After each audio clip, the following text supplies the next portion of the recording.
বদলে যায়নি, অধিকার হারিয়ে গেছে তাই বিরক্ত করা ছেড়ে দিয়েছি।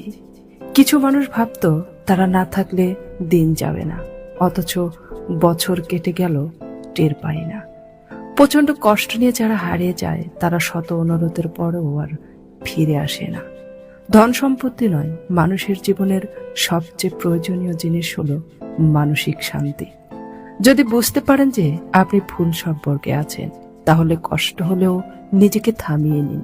কারণ ভুল মানুষগুলো কখনো আপনাকে মূল্যায়ন করবে না, বরং আপনাকে ভেঙে ভেঙে খাবে, যেটা আপনি চাইলেও আর সহজে নিজেকে জোড়া দিতে পারবেন না।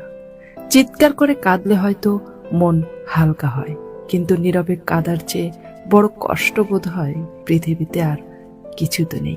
মানুষকে ছোট করে কথা বলার অভ্যাস বন্ধ করুন। একদিন দেখবেন সময় আপনাকে এমন জায়গায় ছোট করবে যেখানে আপনি অনেক সম্মান পাওয়ার যোগ্য ছিলেন।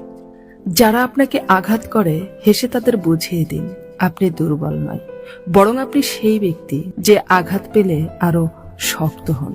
চালাক মানুষগুলো ভুলেই যায় যে বোকা মানুষগুলোরও একটা মন আছে। মানুষ থেকে মানসিক রোগী বানিয়ে দেওয়া মানুষগুলোকে আমরা ভালোবাসার মানুষ বলি। আমি প্রতিশোধ নেওয়া পছন্দ করি না, আমি শুধু দূরত্ব বাড়িয়ে কথা বলা বন্ধ করে দিই।